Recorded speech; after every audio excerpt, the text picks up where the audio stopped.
वो क्यूट लिखती रही, मैं कुत्ते समझता रहा। तो मैं गया वहां पे, रविंदर था घर पे, मैंने उसे लिया, वो वापस वो सांड वो आ नहीं रहा था। मैं कहा रविंदर भाई एक पंखा होगा इसमें। तो ये मुझे देखता रहा, कह रहा क्या करेगा उसका। मैंने कहा निकाल। मैंने निकाला, ये मेरे पीछे डंडा लेके भागा है। कह रहा बेटी ये मेरी घरवाली को तू बता के गया है, रोज मेरे डंडा करती है।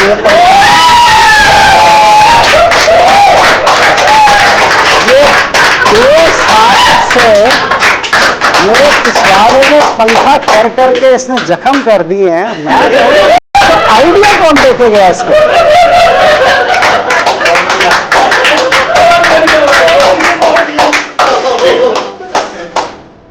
आपके आपके कोई दोस्त कभी आपसे कोई एडवाइस लेते हैं तो लेते?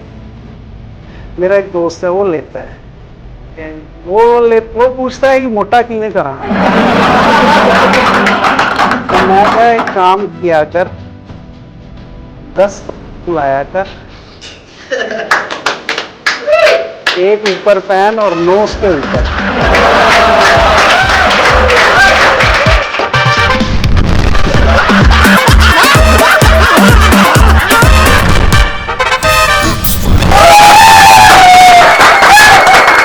Thank you.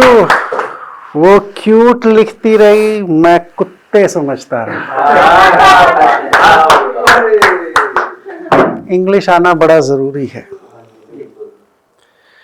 मैं कल इस पंजाब के शो के लिए यहाँ पर आया, तो मैंने जो ऑर्गेनाइजर थे शो के उनको कांटेक्ट किया कि मैं चंडीगढ़ पहुँच गया हूँ, तो आप मुझे कोई कैब वगैरह अरेंज कर दें। तो मुझको मैनेजमेंट की तरफ से गुनप्रीत गुन्नी का नंबर दिया गया कि इनसे बात कर लो। तो मैंने गुन्नी सर को कांटेक्ट किया, तो उन्होंने मुझे 2 नंबर दिए, एक था अर्श भुल्लर और एक अरमान, कि इनसे आप कांटेक्ट कीजिए, ये आपकी कैब अरेंज कर देंगे। तो मैंने अर्श को एक मैसेज लिखा। हम ज़्यादातर जो व्हाट्सएप पे चैट करते हैं वो रोमन में करते हैं। रोमन आपको सबको पता ही होगा कौन सी लैंग्वेज है, क्या बात करते हैं। तो मैंने अर्श को एक मैसेज लिखा, क्या आप मुझे सेक्टर 105 छोड़ देंगे, ये मैंने मैसेज लिखा था। लेकिन उसने जो, उन दोनों ने जो किया उसको छोड़ना नहीं कहते।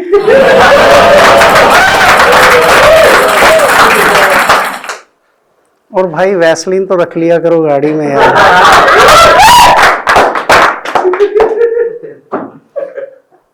खैर कैसा रहा एक्सपीरियंस उनसे मैं पूछूंगा, अभी वो यहाँ पे हैं नहीं, बट आई होप मैंने उनको खूब मजा दिया होगा। अच्छा आप लोग पंजाब के रहने वाले, और अभी दिवाली गई है, आपको पता है दिवाली क्यों मनाते हैं पंजाब में? पंजाब में स्पेशली मैं पूछ रहा हूँ। हैप्पी दिवाली का मैसेज करते हैं ना आप? हैप्पी दिवाली क्यों क्यों मनाते हैं हैप्पी दिवाली, पता है आपको? वो राम राजा वाली कहानी सबको पता होगी, पर एक्चुअली मैं आपको बताता हूँ। एक लड़का था, उसका नाम था हैप्पी। उसकी ना कान की वाली गुम गई।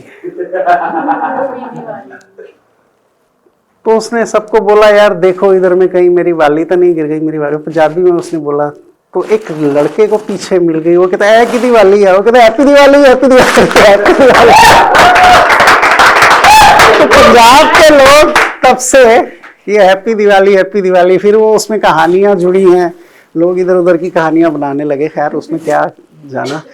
अच्छा कोविड अभी आया था, सब लोग मतलब ज्यादातर लोगों के, परमात्मा ना करे सबके साथ ऐसा हुआ, काम धंधे बंद हो गए थे, नौकरियां छूट गई थी। तो मैं बेसिकली, मेरा जो गांव है नेटिव, मतलब मैं जहाँ से मेरे दादा वगैरह हैं, वो है पानीपत के पास समालखा, और वहाँ मेरा एक बहुत अच्छा दोस्त रहता है, बचपन का मेरा दोस्त है।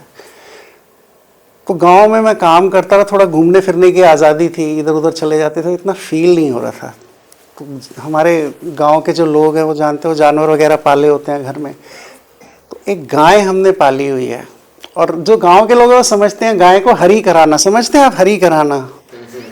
तो वो साल में होता है। तो मेरी दादी ने बोला कि भाई गाय को हरी कराना है, आप इसे ले जाओ वेटेनरी डॉक्टर के पास, या गांव में आमतौर पे क्या होता है, सांड वगैरह होते हैं या किसी के पास बैल होते हैं। तो मैं लेके जा रहा था, और मैं बिल्कुल आपको ऐसी बात बता रहा हूँ कि जो ये सच्ची घटना है। तो मेरे उस दोस्त का घर वहाँ से पड़ता था, तो मैंने देखा उसके घर के बाहर एक बहुत अच्छी नस्ल का सांड बंधा हुआ है। मैंने आवाज़ लगाई, रविंद्र भाई, रविंद्र भाई। तो वो थे नहीं घर पे। भाभी जी आई, बोली क्या? मैंने कहा ये थोड़ा ना, मुझे सांड दे दो आप, मुझे अपनी गाय हरी करानी है। तो वो वहाँ फ्रैंक है, उनको पता है यार ये प्रोसेस है, नेचुरल प्रोसेस है और ये चलता है, तो इतना वो लोग कुछ माइंड नहीं कर रहे थे। ठीक है भैया आप ये इसको ले जाओ। तो मैं वो काफ़ी ट्राई करता रहा, हीट नहीं आ रहा था। तो मैंने देखा छप्पर में ना एक पंखा, समझते हो हाथ का पंखा, वो लगा हुआ था। तो मैंने कहा भाभी जी वो पंखा दे दो मुझे। तो उन्होंने वो पंखा मुझे दे दिया। तो मैंने सांड की गांड में वो डाला, तो वो चढ़ा और गाय हरी हो गई और बछिया हुई गाय को। तो अभी कुछ टाइम पहले मैं गांव गया था, हमारे गेहूं कटे थे, तो गांव गेहूं लेने में गया था। तो वापस वो गाय को 2-2.5 साल हो गया, तो वापस वही प्रोसेस होना था। तो मैं जा रहा था, तो रविंद्र भाई का घर फिर पड़ा। मैंने कहा यार ये बढ़िया नस्ल का सांड है। तो मैं गया, वहाँ पे रविंद्र था घर पे। मैंने उसे लिया, वो वापस वो सांड वो आ नहीं रहा था। मैंने कहा रविंद्र भाई पंखा होगा इसमें। कोई मुझे देखता रहा, कह रहा क्या करेगा उसका? मैंने कहा निकाल। मैंने निकाला, ये मेरे पीछे डंडा लेके भागा है। कह रहा ये मेरी घरवाली को तू बता के गया है, रोज मेरे डंडा करती है।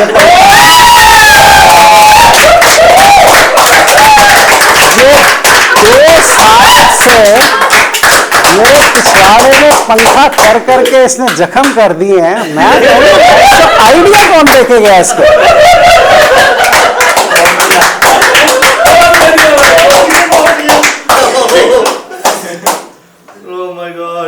आपको बता दूं फिर बच्चिया हुई है।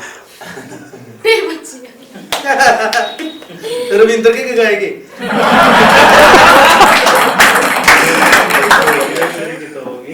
अच्छा, हम बेसिकली क्या होता है, ज़्यादातर लोगों के पास जब खाली टाइम हो ना, आप अगर आपका टाइम किल ना हो रहा हो, कुछ ना हो रहा हो, तो आपको सबसे अच्छा एक मैं तरीका बताता हूँ। जो सिम पोर्ट करने वाले होते हैं उनको फ़ोन कर लो और सिर्फ इतना कह दो मुझे सिम पोर्ट करना है। वो आपका 1 घंटा तो ऐसे निकाल, लड़की हो तो बढ़िया, लड़कों के लिए वो 1 घंटा आपका बड़े अरे सर क्यों करना है सर, और लगे रहो उससे 1 घंटा वो, और वो इतना अच्छा ट्रीट करेगी। अगर आप शादीशुदा हो तो इतना तो अच्छा आपके ससुरालिए भी आपको ट्रीट नहीं करते होंगे, और अगर आप अनमैरिड हो तो इतना अच्छा आपके साथ आपकी गर्लफ्रेंड भी बिहेव नहीं करती होगी जैसे वो करते हैं। 1 घंटा। और हम बेसिकली दिल्ली वाले ना इतने वेले हैं, हमें कोई मैसेज भेज दे फ़ोन पे जो सुबह सुबह आते हैं कि ये 11 लोगों को भेजो, हम 11 को भेजते हैं भाई। ना 10 रखते हैं ना 12, और 11 को भेजने के बाद चेक भी करते हैं सेंट आइटम में। इतने वेले हैं। हमें कह देना वो ऐड में आके बोलो जुबा केसरी, हम बोल देते हैं। हमारे पास बहुत टाइम है, हम बोल देते हैं, हमें कोई दिक्कत नहीं है। मेरी शादी लव मैरिज हुई है, और मेरा 4 साल का अफेयर था। उसके बाद मेरी शादी हुई, और 4 साल के अफेयर के बाद जब आपकी शादी होती है तो आपको ऐसे लगता है कि जहाँ जिस स्कूल में आप पढ़ रहे थे उसी में मास्टर जी लग गए। सबसे बड़ी बात जो ताली वाली और जो दुखी वाली ये कि सुहाग रात पे क्या सरप्राइज करोगे आप उसको, ये सबसे बड़ा टास्क होता है। और मैं कैसे इस दर्द से गुजरा होऊंगा आप समझ सकते हो। जब एक मेरी पहला जब ब्रेकअप हुआ तो वो लड़की के साथ मैं एक बार गया ओयो में, उसको लेके गया, हम बैठे हुए थे, बातें होती हुई, दारू वारू पी। तो जब हम करने लगे तो मैंने देखा उसके ना बाल नहीं है, बिल्कुल भी क्लीन शेव। मैंने उसको ऐसे ही पूछ लिया कि बाल नहीं है, उसने कहा तूने क्या कंघी करनी है? जो करना है उसको कर करा के निबट के, यहाँ पे बाल नहीं है, फलाना नहीं है, ढिमाका नहीं है। और आपके कोई दोस्त कभी आपसे कोई एडवाइस लेते हैं इसको लेके? मेरा एक दोस्त है वो लेता है, क्या है? वो पूछता है कि मोटा किवें करा। तो मैं क्या, एक काम किया कर, 10 को लाया कर, एक ऊपर पहन और 9 उसके ऊपर।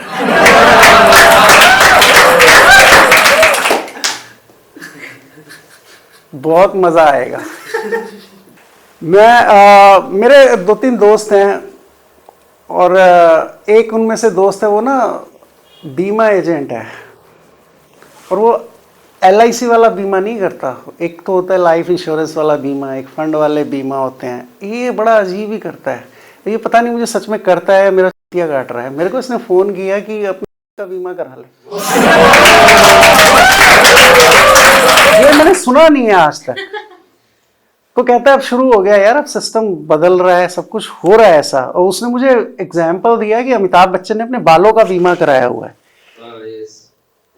तो वो मैंने पढ़ा तो उसमें था कुछ गूगल पे कि हाँ एक्चुअली, और ऐसा है कि उसने कराया हुआ है। तो मुझे लगा शायद ये भी होता होगा, बट मैंने पूछा एक बात बता कि तूने कराया हुआ है? कहता हाँ।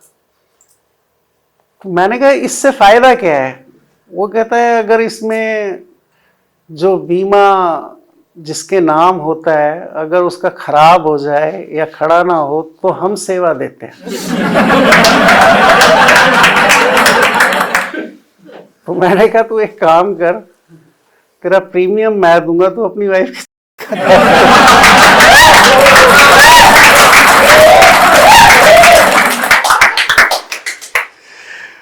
ऐसे ऐसे नए काम मार्केट में चल रहा है जिनका आपको पता नहीं होगा, लेकिन ऐसा है बाजार में। तो अब क्या ही करें। हो गया सर, हो गया सर 15।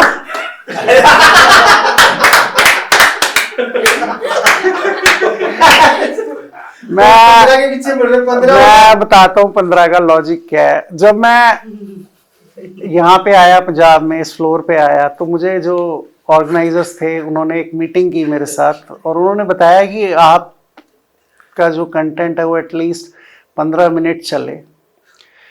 जब हमारी एग्रीमेंट वगैरह साइन हो रहे थे, हम मैनेजमेंट के साथ बैठे हुए थे, तो मेरी वाइफ भी आई थी और उन्होंने पूरा एक्सप्लेन किया कि कैसे हमें शूट करेंगे, क्या हम करेंगे। तो उसमें लास्ट में उन्होंने बोला कि आपकी जो परफॉर्मेंस होगी वो एटलीस्ट 15 मिनट की होगी। अब मेरी वाइफ मुझे देख रही है,